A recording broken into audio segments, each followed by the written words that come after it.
تاسو کله فیسبوک یوټیوب ټیک ټاک نه ویډیو ډاونلوډ کول غواړئ که د هر قسمه پلیټ فارم نه تاسو ویډیو ډاونلوډ کول غواړئ نو د هغې لپاره یو اپلیکیشن چې دی هغه په موبایل کې انسټال کړئ. د هغې په تر باندې تاسو ویډیو چې دی دا ډاونلوډ کولی شئ.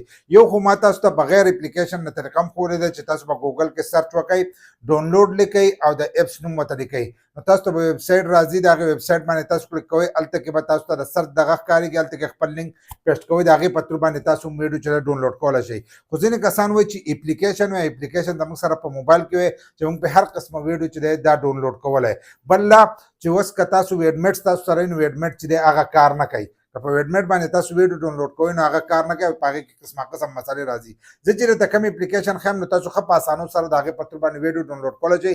خو دا اپلیکیشن چې دي دا لوکل دي، په پلی سټور کې نشتي. نو د دې نه مخکې موږ تاسو ته هم ویلي چې په پلی سټور کې کوم اپلیکیشن نه وي نو هغه د موبایل لپاره چې دی صحیح نه وي. خو که تاسو ځان له اپلیکیشن دغه کوئ او تاسو وایئ چې موږ پکې ځان له ویډیوګانې ډاونلوډ کړو نو دغه اپلیکیشن ښه ده، خو اجازت والا تاسو مکمل مه ورکوئ، ځکه په هغې باندې زموږ ویډیو شته، موږ درته طریقه ښودلې ده چې کوم کار ته تاسو اخلئ د هغه شي اجازت والا ورکوئ، د باقي څیزونو هغې له اجازت چې دی دا مه ورکوئ. نو تاسو به داسې چل وکړئ چې د ځان سره به دغه کولاو کوئ، ګوګل به کولاو کوئ او په ګوګل کې هلته کې مایک کي ځینې کسان له لیکل نه ورځي نو په هغې کې خالي ووایئ سنیپ ټیوب.